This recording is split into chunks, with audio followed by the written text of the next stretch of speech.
Assalamualaikum warahmatullahi wabarakatuh.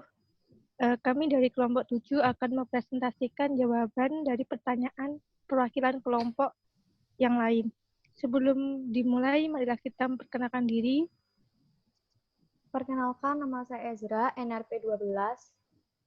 Perkenalkan, nama saya Maulidiatun Nikma, NRP 17. Perkenalkan, nama saya Nur Hidayatul Faizah, NRP 4. Perkenalkan, nama saya Anggindra Perdana, NRP 19. Untuk pertanyaan nomor 1 akan dijawab oleh Saudari Lydia. Saya persilahkan. Ya, terima kasih Saudari Ais. Di sini saya akan mencoba menjawab pertanyaan dari kelompok 1. Apakah ada contoh lain dari aplikasi Siskom terpadu selain WSN?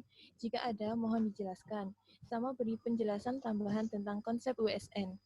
Kami mencoba menjawab. Wireless Sensor Network terdiri dari dua komponen utama, yaitu node sensor yang memiliki fungsi penyimpanan, pemrosesan, dan komunikasi. Dan sensor yang dapat mengukur atau sensing fenomena atau besaran fisis dari lingkungan di mana sensor tersebut ditempatkan. Pada dasarnya, WSN adalah merupakan jaringan dari node-node yang berdiri sendiri secara individual, yang memiliki kemampuan sensing atau pengukuran besaran fisis, menyimpan, memproses, serta memiliki kemampuan komunikasi, dibangun dengan sedikit atau tanpa infrastruktur yang tetap. Node-node tersebut bekerja sama untuk memantau area, situasi, atau lingkungan tertentu. Next. Di sini terdapat beberapa komponen dari WSN, yakni Communication Device yang berfungsi untuk mengirim atau menerima data dengan menggunakan protokol IEE 802.15.4 kepada device yang lain. Yang kedua adalah microcontroller, berfungsi untuk melakukan fungsi perhitungan, mengontrol, dan memproses device-device yang terhubung dengan microcontroller. Yang ketiga adalah power supply, berfungsi sebagai sumber energi bagi sistem WSN secara keseluruhan. Selanjutnya adalah external memory, berfungsi sebagai tambahan memori bagi sistem WSN. Pada dasarnya, sebuah unit microcontroller memiliki unit memori sendiri.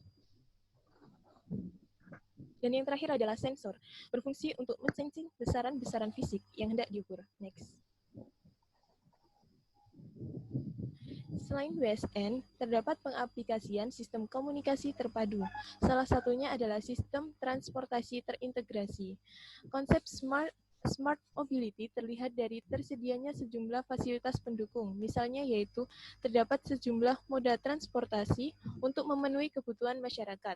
Sistem pembayaran menggunakan satu kartu, tersedianya smart parking untuk mengakomodir pengguna kendaraan pribadi dengan mengatur zona wilayah, tersedianya pilihan moda transportasi mikro seperti otop, sepeda, dan kendaraan kecil lainnya yang dapat memudahkan mobilitas, tersedianya bike sharing, dan terdapat Advanced Traffic Management System, yaitu manajemen lalu lintas yang terintegrasi yang dapat memastikan kelancaran lalu lintas dan kenyamanan pengguna jalan. Untuk selanjutnya akan dijelaskan oleh Saudari Nur Hidayatul Faizah. Silahkan. Ya, terima kasih untuk Saudari Lydia. Untuk nomor 2 dari pertanyaan kelompok 2, yaitu bagaimana sistem pengontrolan dalam WSN. Di sini saya jawab, yaitu sistem pengontrol dalam WSN terpusat pada microcontroller yang memproses device-device yang berhubungan dengan microcontroller itu sendiri dengan beberapa sensor yang ada di dalamnya. Untuk soal yang nomor 3 akan dijawab oleh Saudari Ezra. Saya persilahkan. Terima kasih Saudara Ais. Dan di sini ada pertanyaan dari kelompok 3 mengenai studi kasus yang diberikan pada PowerPoint merupakan bentuk implementasi dari aplikasi komunikasi terpadu.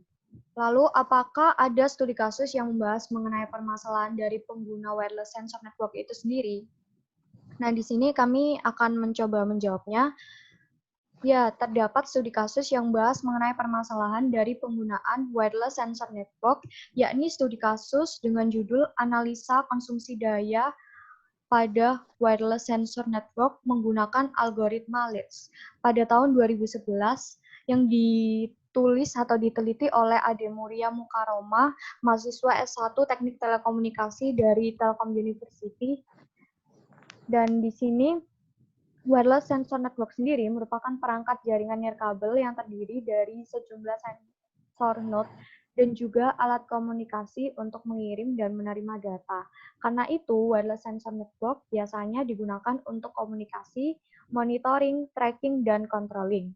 Pada studi kasus yang telah diteliti tersebut dibahas permasalahan-permasalahan, yakni konsumsi energi yang digunakan pada jaringan wireless sensor network sangatlah besar.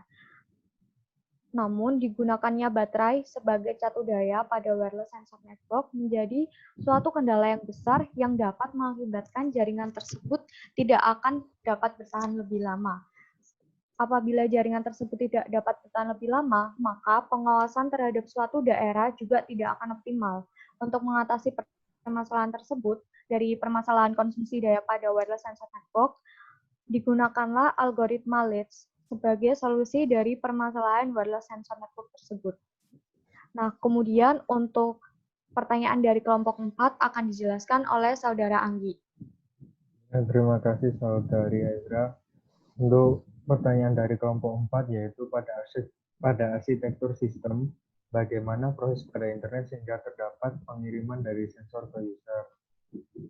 Ya, di sini kelompok kami akan menjawab berdasarkan arsitektur sistem terdapat beberapa komponen, yaitu sensor node di mana sensor node akan meneruskan ke internet melalui transmisi radio yang akan diteruskan menuju base station atau bisa disebut dengan sync node. Nah, dan dari internet akan diteruskan ke user. Setiap node sensor mampu untuk merutekan data yang dikumpulkan ke node lain yang berdekatan sebelum dikirimkan ke internet. Setiap microcontroller sendiri pada router ditanam dengan program yang sama. Namun, nilai frekuensi yang digunakan diatur berbeda. Jika salah satu RF menerima data, microcontroller akan mengidentifikasi dan menganalisa data, kemudian mengirimkannya ke microcontroller kedua. Data yang diterima oleh microcontroller kedua akan dipersiapkan untuk dikirim ke node target melalui RF kedua. Proses yang terjadi pada node router frekuensi dapat berlaku untuk proses sebaliknya.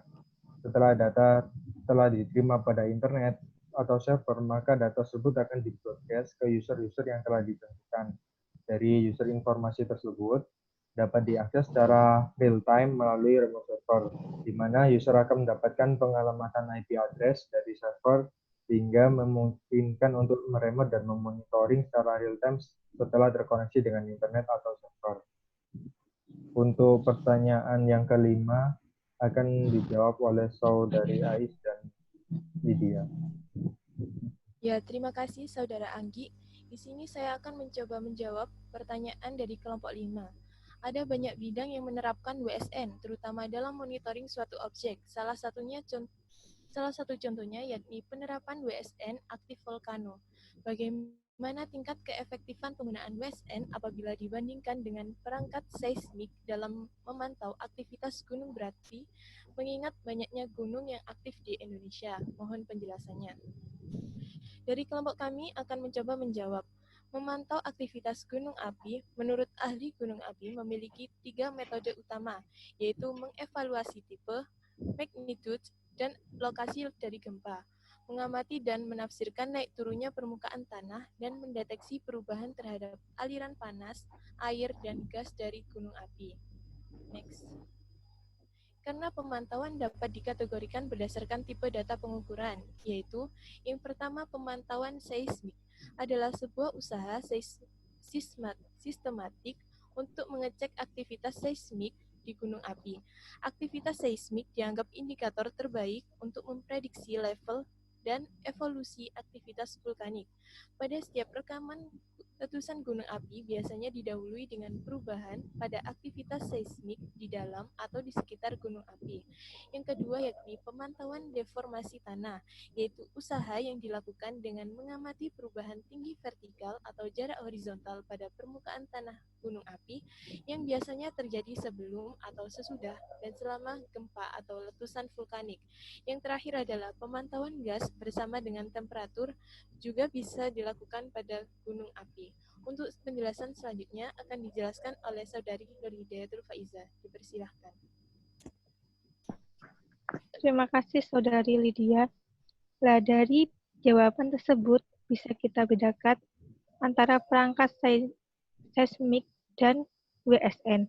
Prinsip kerja perangkat seismik yang bernama seismograf sebagai sensor getaran di tanah, sedangkan WSN sendiri yaitu bisa mendeteksi naik turunnya permukaan tanah, perubahan terhadap aliran panas, air, dan gas dari gunung berapi dan memiliki banyak sensor yang digunakan.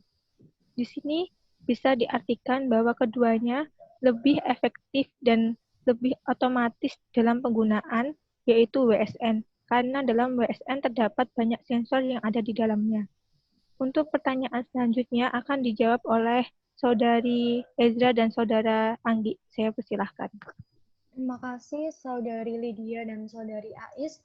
Dan di sini terdapat pertanyaan dari kelompok 6 mengenai aplikasi Syscom terpadu. Contoh yang diberikan adalah wireless sensor network yang dapat mengakses database-nya melalui website.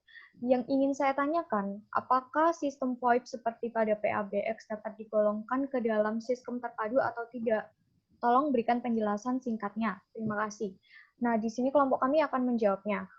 Jawabannya ya, PABX sendiri merupakan pengembangan sistem komunikasi terpadu berbasis IP. Terdapat yang namanya IP-PBX yang merupakan kependekan dari Internet Provider Private Branch Exchange. Dan untuk selanjutnya akan dijelaskan oleh Saudara Anggi. Ya, terima kasih Saudari Ezra. Nah, untuk di sini kelompok kami akan berusaha menjawab Internet Provider Private Branch Exchange, di mana sistem layanan telepon yang menyediakan fasilitas pertukaran komunikasi di dalam suatu korporasi melalui jaringan data internet provider. Sehingga semua percakapan dikirim sebagai paket data melalui jaringan IP. Dan PABX sendiri merupakan penghubung antara telepon, perusahaan, dan telepon jaringan internal atau telepon perusahaan dan jaringan telepon publik atau PTSN atau Public Switch Telephone Network. Nah, di sini adalah referensi dari kelompok kami untuk menjawab pertanyaan-pertanyaan dari kelompok teman-teman. Next. Ya, sekian dari presentasi dari kelompok kami. Atas kurang lebihnya mohon maaf. Wassalamualaikum warahmatullahi wabarakatuh.